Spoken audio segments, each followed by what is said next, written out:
Aí no Evangelho de Lucas, capítulo 1. Hoje nós daremos continuidade, né, à nossa exposição. Nós estamos estudando aí o Evangelho de Lucas, já tem alguns domingos. Às vezes a gente dá uma paradinha, né, a gente vai a algum assunto, então tem um pregador convidado, mas a gente retorna. Hoje eu não vou caminhar fora do último texto, hoje eu vou retornar ao Magnificat, né, que está lá no verso 46 ao 56. Só que hoje nós vamos dar uma ênfase diferente, dando continuidade no mesmo assunto da adoração e do louvor, né? Lembrando que na última mensagem, que foi a 9ª mensagem, né, nós vimos ali o que é a verdadeira adoração, o verdadeiro louvor, e como tem que ser feito, né, ali adorando quem Deus é e louvando as obras que Ele faz, né, que a Maria deixou aqui registrado como testemunho seu, ali em Lucas, capítulo 1, do verso 46 ao 56. Hoje nós daremos uma ênfase diferente, ainda dentro da adoração e do louvor. O nosso foco será por quem deve ser feito, por quem, na realidade, melhor dizendo, somente pode ser feita a verdadeira adoração e o verdadeiro louvor. Amém? Vamos ler o texto novamente? Lucas, capítulo 1, verso 46 a 56. Diz assim: Então disse Maria, a minha alma engrandece ao Senhor, e o meu espírito se alegrou em Deus, meu Salvador, porque contemplou na humildade da sua serva, pois desde agora todas as gerações me considerarão bem-aventurada, porque o poderoso me fez grandes coisas, santo é o seu nome, a sua misericórdia vai de geração em geração sobre os que o temem.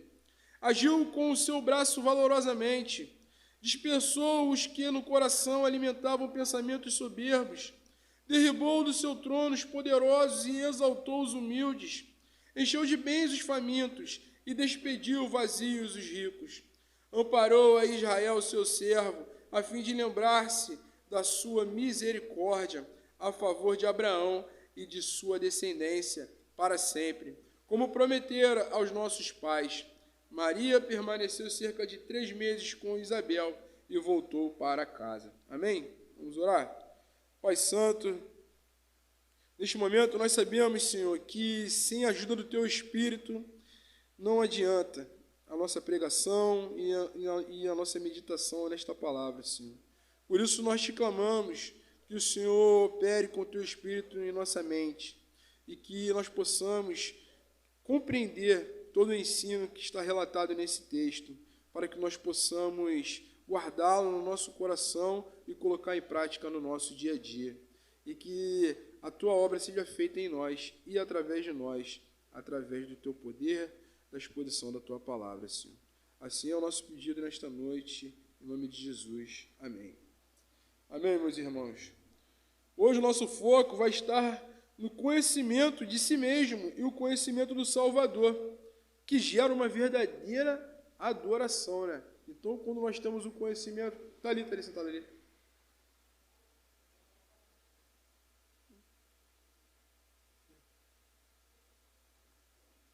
Está sentadinho ali. Está sentado ali, está ali. Não, está não. Estou voltando aqui. Então, o conhecimento de si mesmo e do Salvador gera uma verdadeira adoração.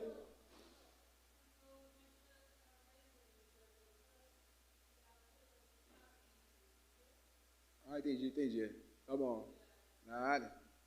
Então, nós vimos aqui que esse texto, na última mensagem, nós vimos que é o conhecido como Magnificat, que é o texto que glorifica a Deus. Ali é um relato de Maria, naquela história onde o anjo Gabriel vai até Maria, fala que ela vai gerar o menino Jesus, certo? Que vai ser um milagre, porque Maria era virgem, ainda não tinha casado com José. E antes disso, Gabriel tinha ido a Isabel, que é prima de Maria, ali, sua parenta, provavelmente sua prima.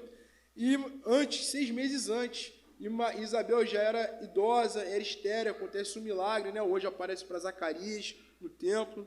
E daí, quando Maria recebe a mensagem de Gabriel, ela vai encontrar com a sua parenta Isabel, para ela ver o milagre na barriga de Isabel, né? Porque já havia 6 meses, então já estava grande, e também para contar, testemunhar do seu milagre. E ali acontece algo interessante que nós vimos ali, né? Que João Batista já estava no ventre de Isabel. Ele salta, né, como se fosse a criança mexendo no ventre, quando escuta a voz de Maria, e daí também Isabel começa a glorificar a Deus, como se recebesse uma revelação do Espírito Santo, que quem estava ali já era, obrigado, filho, já era o Senhor Jesus, né, já no ventre de Maria, de pronto já havia sido semeado ali através da obra do Espírito Santo.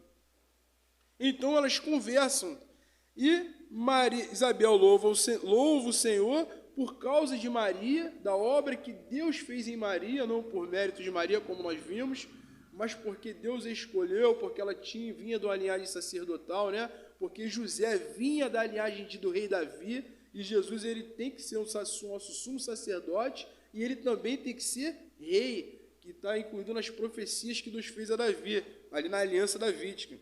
E quando chega nesse texto, Maria, como expressão de adoração, de gratidão a Deus, a tudo que Deus fez por ela, ela faz um poema. Ela lembra que nós vimos que é um poema, e esse poema se tornou um cântico, que é conhecido como Magnificat.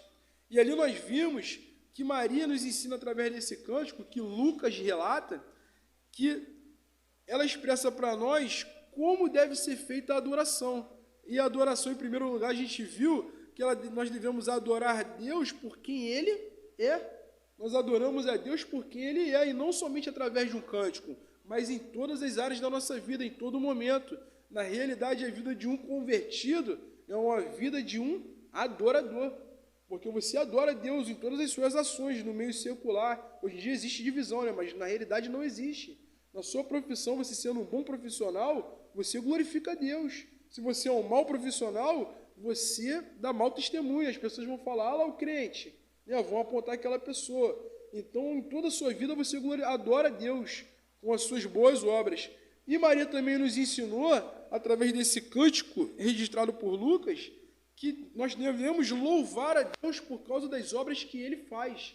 Né? E ali Maria elenca aqui, ó, a partir do verso 51 até o verso 55, lembrando do que Deus fez ao decorrer da história do povo de Israel, que Ele ajudou, que Ele amparou, que Ele enriqueceu ali, ó, derrubou o trono dos poderosos, que Ele encheu de bens os famintos, né? Ele amparou o povo de Israel, e Deus vem preservando o povo e conduzindo o povo.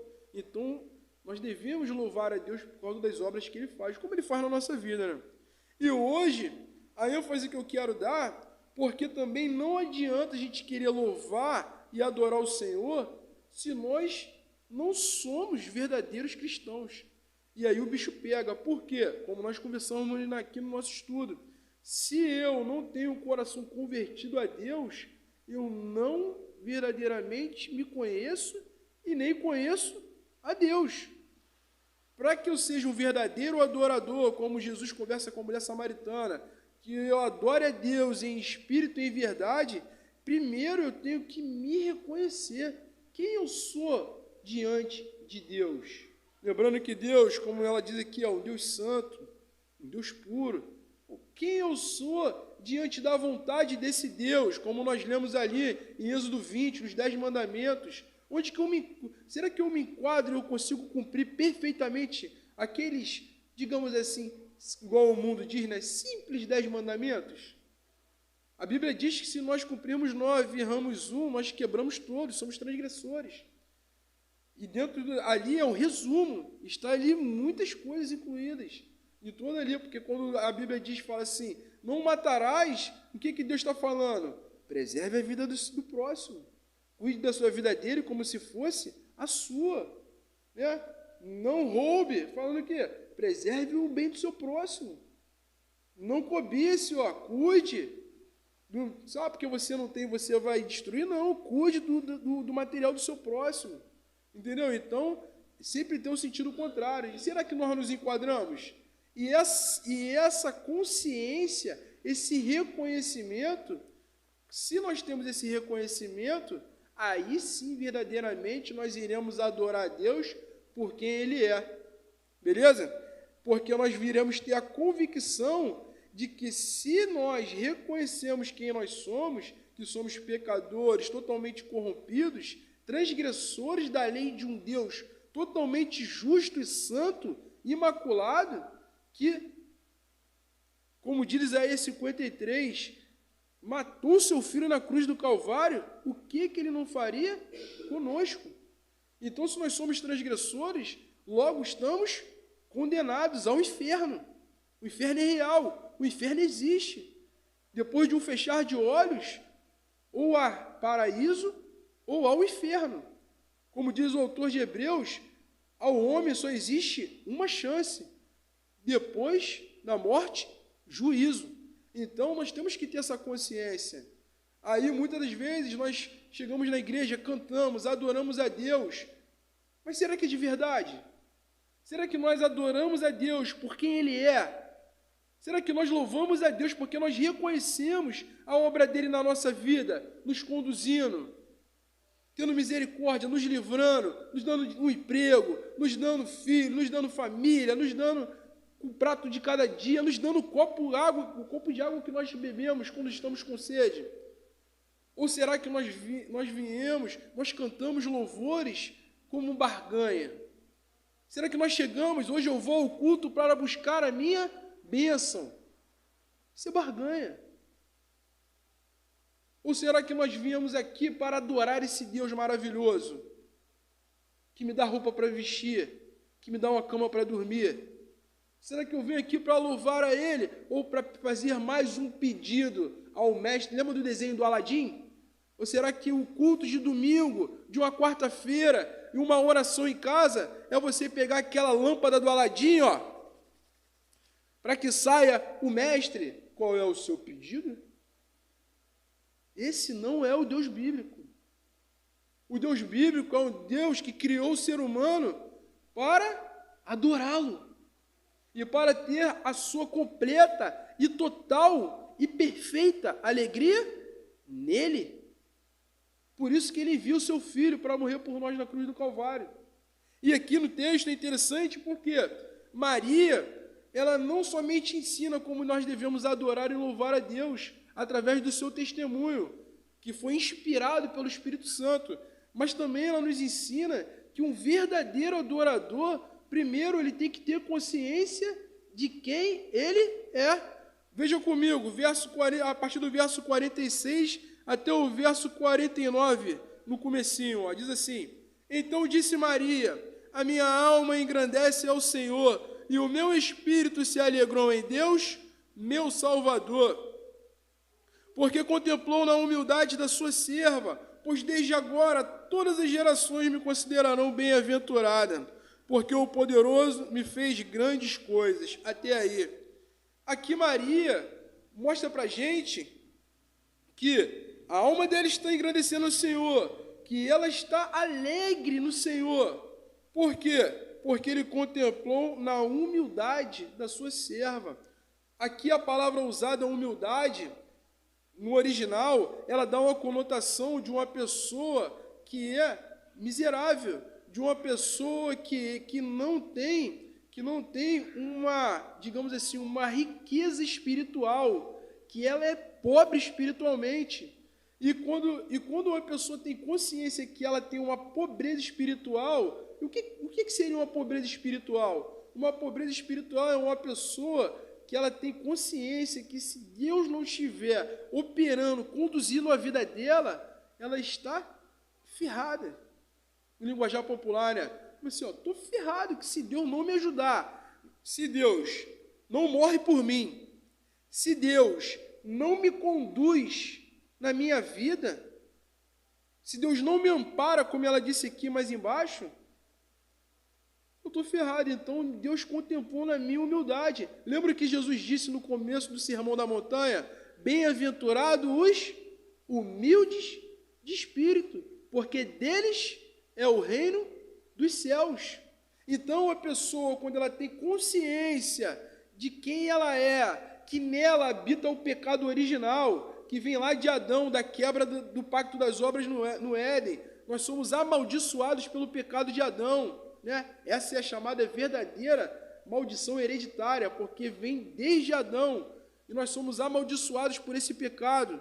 Quando nós temos consciência que esse pecado, essa inclinação que nós temos no nosso interior, que nos faz cobiçar, que nos faz ser orgulhosos, que nos faz querer, muitas das vezes, assassinar alguém na nossa mente, né? Porque Jesus fala que você não precisa chegar ali e bater em alguém, mas só de você querer o mal, você já assassinou. Você não precisa estar tendo relação com a esposa de outra pessoa, com a outra pessoa que não seja do seu casamento, mas se você desejou, você já adulterou. Então, essa inclinação que te leva a esses sentimentos, a essas decisões, a esses desejos, a esses pensamentos, também te leva a ser condenado, a ser transgressor, e automaticamente ele te leva ao inferno, ao lago de fogo. Que não é Satanás que é o chefe, pelo contrário, é preparado para ele. E esses que transgridem a lei de Deus serão lançados juntos com ele, como diz lá Apocalipse capítulo 20. Então, quando eu tenho a consciência que eu dependo totalmente de Deus, totalmente de Cristo, eu sou humilde de espírito. E por isso que Jesus diz lá em Mateus 5, bem-aventurados, que significa, numa linguagem mais fácil, feliz é aquele que reconhece a sua pobreza espiritual, porque desse que reconheceu é o reino dos céus. Ele herdará o reino dos céus, ele ganhará o reino dos céus. Isso que Maria diz aqui. Então, para você ser um verdadeiro adorador, o primeiro requisito que você tem que ter é a consciência que você é pobre de espírito e que necessita de Deus. E que depois, complementando isso, ela diz que ela também é serva. Eu comentei mais cedo, a palavra doulio no grego, que a conotação é escrava. Então, Deus contemplou nessa humildade, na pobreza espiritual da tua escrava, da tua serva. Por que ela diz isso? Porque ela já tinha reconhecido quem estava no ventre dela. Eles, antes de Jesus morrer na cruz do Calvário, eles criam no Messias que viria. Nós hoje cremos no Messias que já veio. Então ela já era cristã, digamos assim. Ela já era convertida. Então ela demonstrou que ela tem uma pobreza espiritual e ela adora a Deus por isso. E ela fala que o Senhor contemplou na humildade da sua serva.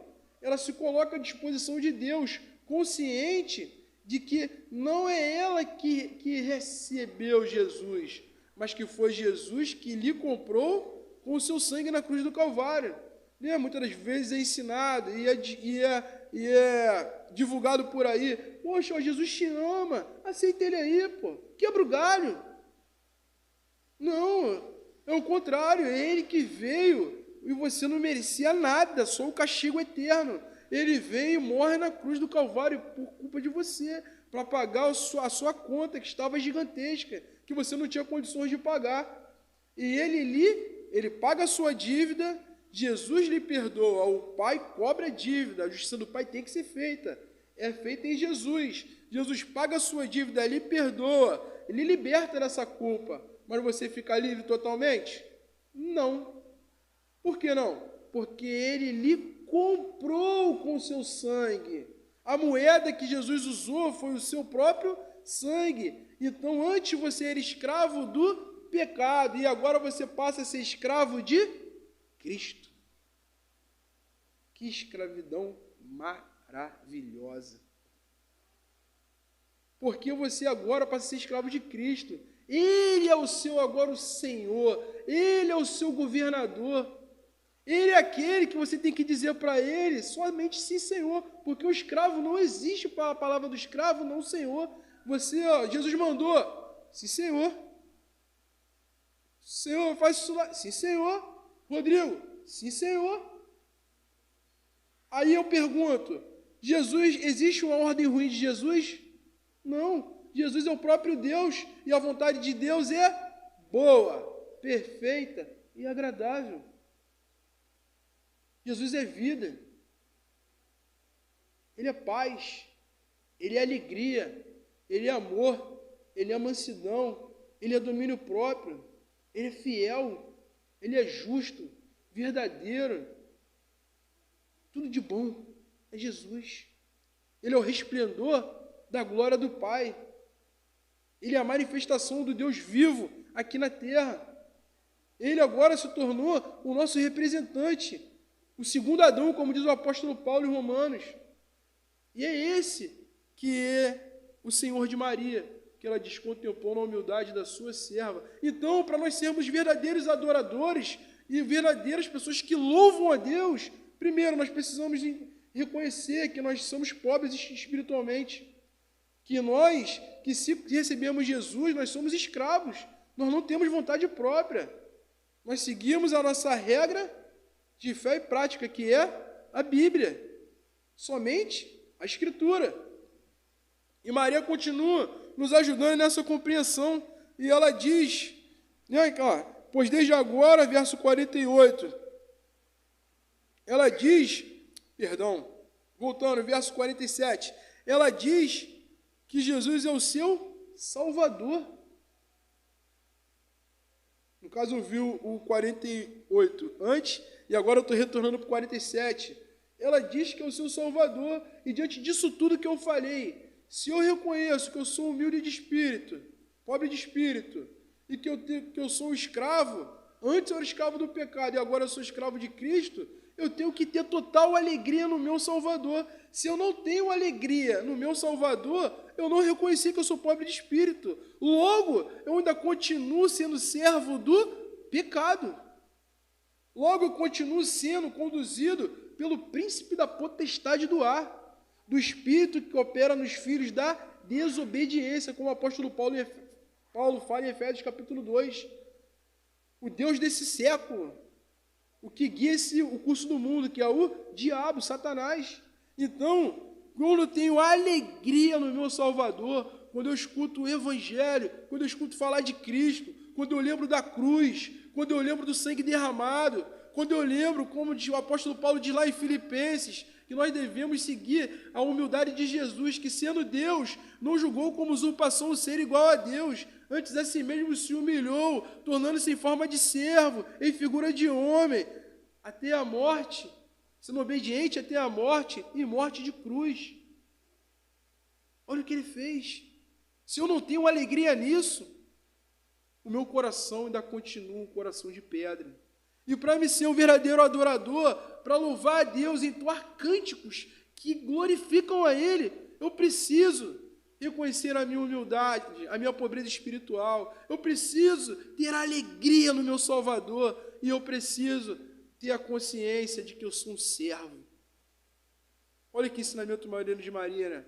Então, não tem como eu adorar se eu não sou um servo. Não tem como eu louvar a Deus se eu não tenho alegria no Deus que me salva, no meu Salvador, que não só me salva em um breve momento, mas Ele me salva e me segura na sua mão e não me lança fora, como Ele diz, e todos esses que o Pai me deu, eu jamais os lançarei fora. Não é nós que sustentamos a nossa salvação, é Cristo que nos sustenta, que nos ampara nos momentos onde nós tropeçamos, nos momentos onde nós quebramos aquela lei que nós lemos, nos momentos onde nós chutamos o balde de vez em quando por causa dos problemas da vida, aí depois a gente vai lá e se arrepende, chora. Quem é que nos consola? É Cristo. Quem é que nos renova? É Cristo. Sabe por quê? Porque Ele sabe tudo que a gente passa. Ele encarnou para poder sentir, Ele chorou, Ele sofreu, Ele foi vendido, foi açoitado, foi enganado. Ele sabe de tudo. Foi tentado em todas as coisas, como diz a palavra, para se compadecer de nós. Por isso que nós temos um fiel sumo sacerdote, um perfeito mediador, que sabe se compadecer de nós, como diz Hebreus, em todos os nossos problemas, em todas as nossas tentações. Mas Maria continua dizendo, e Lucas registra, que também, para nós sermos os verdadeiros adoradores, pessoas que louvam, adoram a esse Deus, em coração, em espírito e em verdade, nós precisamos conhecer quem é Deus. E se nós não sabermos quem é Deus, como é que eu vou adorar quem eu não conheço? Como é que eu vou louvar se eu não sei o que Ele faz? O que Ele faz? Não sei. Quem é Deus? Hoje em dia a gente ora nas igrejas, a gente ora, às vezes pergunta aos cristãos, poxa, sabia que Deus é soberano? Ah, sei, pô, mas eu decido ali a minha vida. Ah, sabia que Deus não muda de ideia? Sabia que Deus não se arrepende? Ah, não, pô, mas tudo que está ruim acontecendo, será que ele não se arrependeu de ter criado o ser humano, não? As pessoas não conhecem quem é Deus. Deus é um Deus soberano. Ele é um Deus imutável. A imutabilidade de Deus significa que ele não muda de ideia. Mas por que ele não muda de ideia? Porque ele é um ser totalmente perfeito. E na sua perfeição, na riqueza de sabedoria que ele tem, a decisão que Deus toma é a melhor decisão que poderia ser tomada. E Deus, nessa melhor decisão que ele poderia ser tomado, e ela é a melhor decisão, é a decisão perfeita e pura, porque ele é totalmente santo e justo. E nessa justiça dele, na sua santidade e nesse poder, ele também é um Deus bom. E ela ainda é uma melhor decisão, e ela é boa, porque ele é um Deus totalmente bom, que é um Deus amoroso, misericordioso, compassivo. Um Deus que tem a longanimidade, tardio em irar-se. Nós, antes de sermos alcançados pela graça, quantas vezes nós pecamos? Se nós tivéssemos morrido, teríamos sido lançados. Graças a Deus, porque Ele é um Deus fiel. Fiel a nós? Não. Fiel à sua aliança. Que vai ser o próximo ponto. Então nós devemos conhecer quem é esse Deus. E Maria fala que Deus é misericordioso, que Deus é poderoso, que Deus é santo. E muitas das vezes nós não cremos. Às vezes os cristãos olham assim aquela pessoa, e esse daí, ó, vai nada. Ué, mas Deus não é totalmente poderoso. Como é que eu vou adorar e louvar um Deus se eu duvido dele? Se Deus diz que Ele é totalmente bondade, Deus é santo em todos os seus atos, aí eu duvido que o mal que acontece, eu falo, ah, não, foi Deus que criou o mal. Deus pode criar o mal? Não. Deus é totalmente bom. Aí a maldade que acontece no mundo é fruto da malignidade, da maldade humana. Deus permite que aconteça, como consequência do seu pecado. Aí você pega 8 bilhões de pessoas, não sei quanto eu chutei aqui, mas a humanidade inteira, todo mundo pecando. Se não fosse Deus e botar a mão, na teologia se chama de graça comum, deles segurar, eles preservar e sustentar para que os seres humanos não se aniquilem, apertando o botãozinho da bomba nuclear em um país no outro, ó, e bum, a gente já tinha se exterminado. Na grande realidade, a pergunta que se deve ser feita não é porque esse Deus é bom porque ele criou o mal. A pergunta que deveria ser feita é: por que Deus é tão bom que não permite que nós nos aniquilemos por tão mal quanto nós somos? Por que nasce gente perfeita, de tão ruim quanto o ser humano é? O certo era para nascer todo mundo torto, de tanta maldade que acontece. Uma vez eu ouvi um pregador dizendo: às vezes as pessoas acham que são boas, porque não gostam de se comparar com Deus e olhar. Aí disse assim: ué, você é tão bom? Então vamos lá. Um belo dia você chama a sua família, coloca todo mundo sentado no sofá da sua sala, aí lá naquela televisão bonitona lá, ó, de 60, 70 polegadas, você bota aqui uma máquina na sua mente e projeta lá tudo que você pensa, para todo mundo ver. Aí eu pergunto: você vai deixar que todo mundo veja o que você pensa? Por que não? Aí Deus é mau? Não, nós que somos maus. E nós estamos aqui hoje pela graça e pela misericórdia. Então, quando nós conhecemos quem Deus é, como Ele é santo e poderoso, longânimo, tardio em irar-se, aí nós viemos aqui, nós nos reunimos para o adorar, para o louvar. Louvado seja esse Deus que não me lançou no Hades, no lago de fogo, mas teve misericórdia da minha vida, que diante de tantos esses pecados, tantas coisas ruins que eu penso, que eu planejo, que eu tropeço, mesmo assim Ele entregou o seu Filho na cruz do Calvário para morrer por mim e pagar toda a minha dívida, e permite, não só permite, como Ele se agrada, como diz Hebreus 13, Deus se regozija quando nós oferecemos a Ele sacrifício de louvor.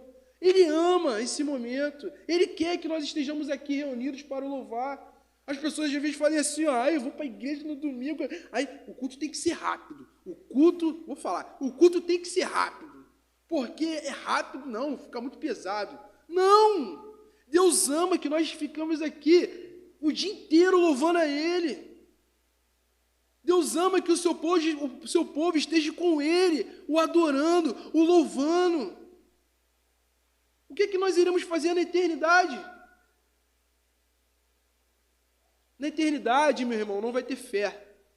Na eternidade, não terá Bíblia. Na eternidade, a Bíblia diz que será louvor e adoração eternamente. Então nós devemos louvá-lo, adorá-lo, nos entregar no nosso coração diante dele. E para isso, primeiro, eu tenho que reconhecer que eu sou pobre de espírito. Segundo, eu tenho que ter alegria total no meu Salvador, porque eu sabia para onde eu vou e agora eu sei que onde eu estou eu não mereço, porque onde eu mereci estar era outro lugar. E a terceira, que eu tenho consciência que agora eu sou servo dele, que ele não me libertou para me viver do meu jeito, não, que ele me libertou para me viver segundo a vontade dele. Agora eu sou servo de Cristo. E quarto, eu sou um verdadeiro adorador quando eu reconheço quem é esse Deus, quando eu entendo quem Ele é, que é um Deus justo, que é um Deus santo, que é um Deus que não é igual a nada que nós conhecemos aqui. Ele é o Criador de todas as coisas. Ele tem direito, como diz Romanos 9, de fazer da massa o que Ele quiser. Soberania. Ele diz assim, eu terei misericórdia de quem eu quiser ter misericórdia. Eu terei compaixão de quem eu quiser ter compaixão. Não está no nosso mérito julgar as ações de Deus.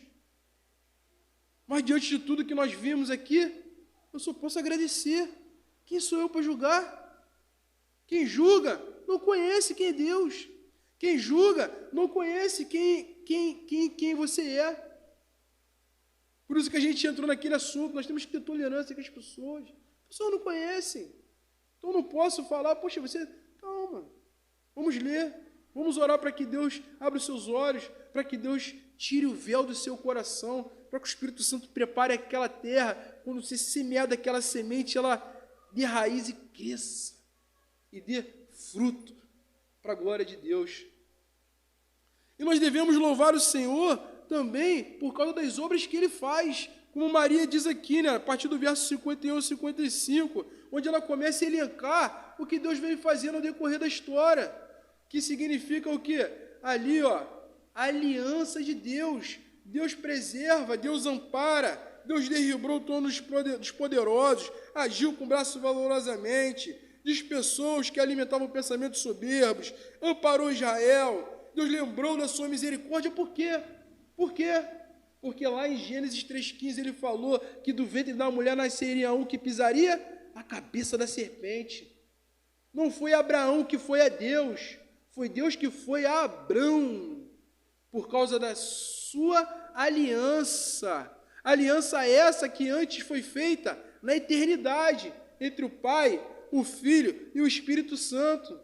Quando o Pai decidiu criar, consciente que todo mundo ia cair.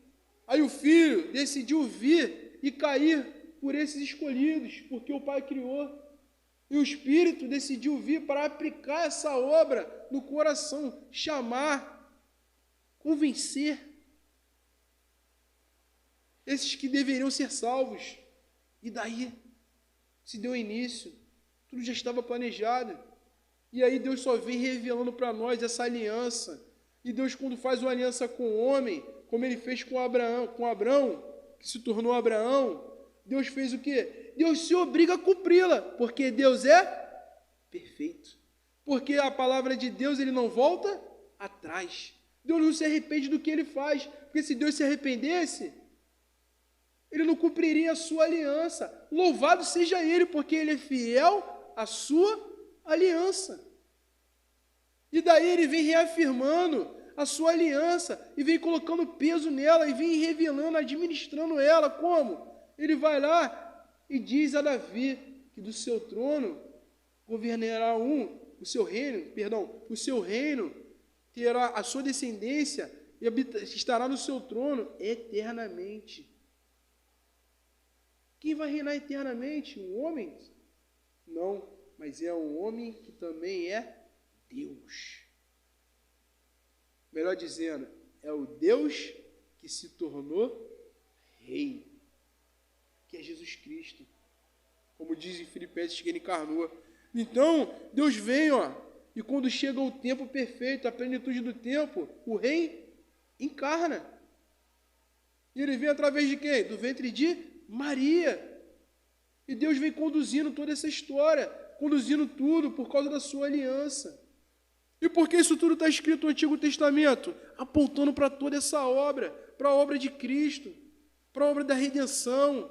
Por isso que o povo do Antigo Testamento cria no Messias que viria. E o Novo Testamento é a revelação, a concretização de tudo que foi falado no Antigo Testamento.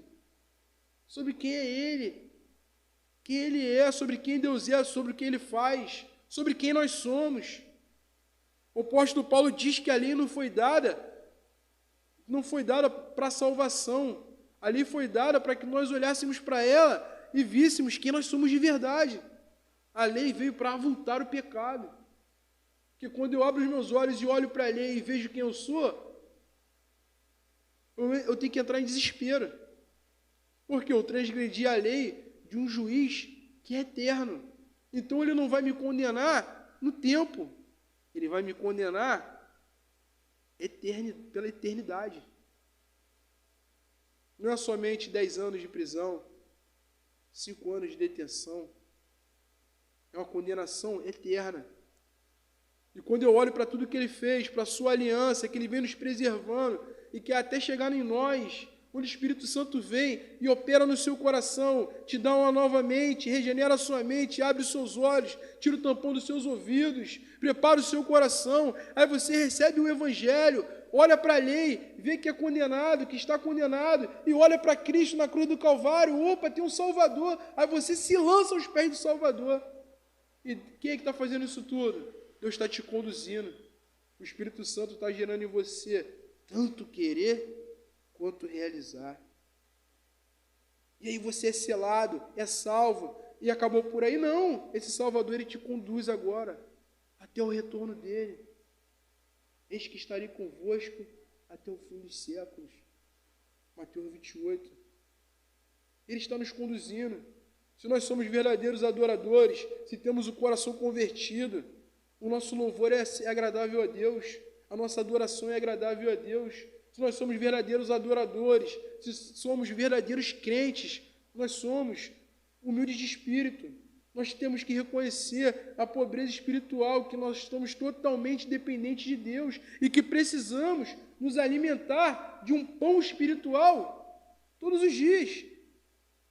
É inadmissível um cristão não ler a Bíblia todos os dias, porque ele tem que almoçar, ele tem que lanchar, ele tem que tomar café da manhã, e o espírito fica com fome. Porque nem só de pão viverá um homem, mas sim de toda a palavra que procede da boca de Deus. Quer glorificar a Deus? Medite na palavra todos os dias. Flua a palavra. E se um dia for tirar sangue lá, quando tirar aqui, opa, está saindo letrinha. Vai sei lá, João 3,16, Filipenses 1,21, está saindo versículo bíblico. Que quando você precisar, na sua mente virá o que você leu, o que você estudou, e Deus vai usar dessa forma. E aqui, caminhando para o final, resumindo, Deus quer que nós sejamos verdadeiros adoradores, quer que nós o louvemos com reconhecimento de quem nós somos, das nossas fragilidades, dos nossos defeitos, do que nós precisamos melhorar ainda.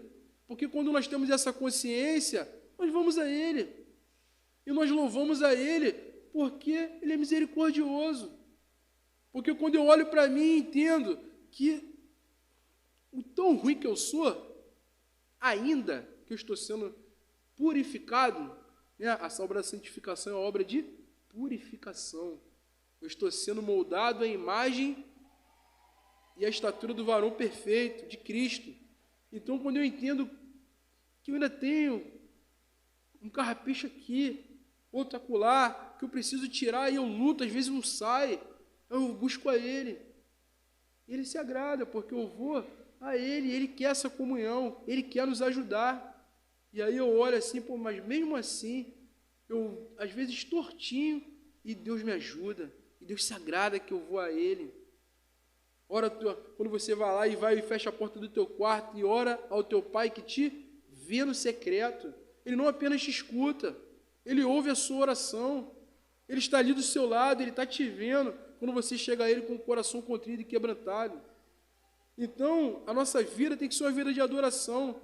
Quando eu tenho a consciência da minha pobreza espiritual, quando eu tenho ela, eu vou herdar o reino do céu. Chega a ser até, né, algo estranho, que sou estranho. Quando eu entendo que eu sou pobre, aí é que eu sou rico. Não é quando eu acho que eu sou rico, aí é que eu sou pobre. No reino dos céus é diferente. Quando eu entendo quão pobre eu sou e o quão eu necessito de um Salvador, é aí que eu sou rico. Porque Cristo está comigo, o Espírito Santo está conduzindo a minha vida. E aí eu vou ser um verdadeiro adorador. Iremos ser igual a Maria, que reconheceu quem ela era, que reconheceu quem Jesus era, e nem tinha nascido ainda, que reconheceu toda a obra de Deus, porque ela era uma judia que meditava na palavra, nós vimos, então ela conhecia, e ela sabia o que Deus veio guardando, amparando, conduzindo, protegendo, preservando o povo de Israel até chegar nesse momento. E olha quantos livramentos Deus não tem te dado, e quanto Deus não tem preservado a sua vida, idas e vidas, acidentes de trânsito. Quantas coisas ruins não poderiam ter passado? Você andando na rua aí, ó, bala perdida, ó, passou. Será que muitas das vezes não tinha a sua direção? E dali apareceu um anjo e tirou, porque a palavra diz que Deus dará ordem aos seus anjos para que lhe guarde. A gente não vê, mas acontece. Deus está nos livrando. Deus está nos acendendo um versículo no momento da dificuldade que nós meditamos. E Deus está se agradando quando nós nos reunimos para o louvar e lhe adorar, consciente de quem nós somos, consciente de quem Ele é e consciente das obras que Ele faz. E aqui nós terminamos. Louve o Senhor, adore o Senhor, mas com a consciência de quem você é, de quem Ele é e do que Ele faz. Reflita, pense, mas será que o meu coração realmente já foi circuncidado? Será que realmente eu já tive um novo nascimento? Será que realmente eu me alegro no meu Salvador? Ou a minha alegria está em coisas materiais? Ou a minha alegria está em conquistas humanas? Ou a minha alegria está em qualquer outra coisa, em um talento que eu tenho? Ou será que a minha alegria está naquele Deus que se humilhou, vindo a este mundo, se entregando naquela cruz do Calvário, derramou o seu sangue para nos purificar de todo o pecado? Pense, reflita. E se ainda não, clame a Ele. Busque a Ele com todo o seu coração, com toda a sua força, com toda a sua mente, de verdade, com o coração contrido e quebrantado, o coração despedaçado, falando: Senhor, eu dependo de Ti. Filho de Davi, tem compaixão de mim. Clame a Ele, que com certeza Ele se inclinará a Ti. E aí, o louvor será agradável aos ouvidos do Senhor. E aí, quando nós o adoramos e o louvamos, Ele move. Ele trabalha em nosso favor. Porque para a gente não existe sorte, como nós conversamos, né? Para nós existe cristocidência. É Deus operando em nosso favor. Ser bem-aventurado, como Maria disse, é ter a mão do Senhor a nosso favor. Não é ter uma pessoa nos ajudando, é ter o Todo-Poderoso, o Criador dos céus e da terra, ao nosso favor, nos ajudando a cada dia na nossa vida. Amém? Vamos orar? Santo Deus, eterno Pai, nós te agradecemos mais uma vez, Senhor, por esse dia, por este culto, pela Tua palavra, Senhor, que mais uma vez vem de encontro ao meu coração, Senhor, como eu creio que tem ido ao coração dos meus irmãos. Nos ajuda, Senhor, a reconhecermos quem nós somos verdadeiramente. Nos ajuda a reconhecermos que ainda temos esse pecado remanescente, que ainda temos essa inclinação ruim, que muitas das vezes nos leva a transgredir a Tua vontade, Senhor. Tenha misericórdia de nós nesta noite. Nos ajuda a termos a consciência da pobreza espiritual, que nós dependemos de Ti, Senhor, todos os dias de nossa vida, todos os momentos, para que nós possamos lhe agradar, Senhor, para que possamos lhe oferecer um louvor agradável a Ti, para que na nossa vida seja uma vida de adorador em todas as áreas da nossa vida, para que possamos ser felizes em Ti, Senhor, alegria em Ti. Nos ajuda a compreender quem o Senhor é. Muitas das vezes é difícil, nós compreendemos isso, porque o Senhor é um Deus insondável, é um Deus que não existe nada que se compare a Ti em toda a criação, e às vezes é difícil. Então nós te pedimos que o Senhor se revele a nós, que quando nós procurarmos saber da Tua soberania, da Tua onisciência, da Tua onipresença, da Tua onipotência, que nós possamos compreender, para que nós possamos crer em Ti, e ter consciência de quem o Senhor é, de como o Senhor agiu em toda essa história bíblica, para que nós possamos Te adorar por quem o Senhor é e por todas as obras que Tu fazes, Senhor. Para que o nosso louvor seja puro e genuíno, seja verdadeiro e totalmente agradável ao Teu coração, Senhor. E que a nossa alegria esteja fincada em Ti. Se ainda não está, Senhor, tenha misericórdia de nós, faça ser. E se por acaso há algo que ainda nos atrapalha, nesta noite nós te pedimos que o Senhor arranque fora, porque nada pode estar no Teu lugar, no Teu trono, no nosso coração, Senhor. Que lá é o Seu lugar, porque nós somos os Teus servos e Tu és o nosso Deus, o nosso único, suficiente Senhor e Salvador.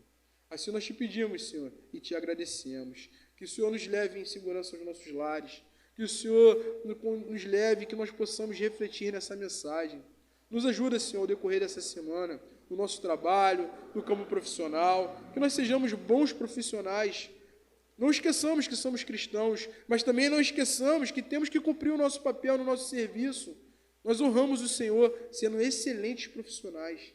Nos ajuda, Senhor, para que nós possamos glorificar o Teu nome e ter a nossa total alegria em Ti, e que a cada vez que nós abrirmos a nossa boca como Maria, nós entoemos cânticos a Ti, que sejam verdadeiramente cânticos de louvor e adoração à Tua divina majestade. Assim nós te oramos e te pedimos, te agradecendo por esta noite maravilhosa. Abençoa, Pai, cada irmão que está aqui, cada família representada e cada pessoa que assistiu aqui e provavelmente assistirá, segundo a Tua vontade, este culto e esta mensagem. Assim nós te oramos em nome de Jesus. Amém. Amém, meus irmãos. Está terminado.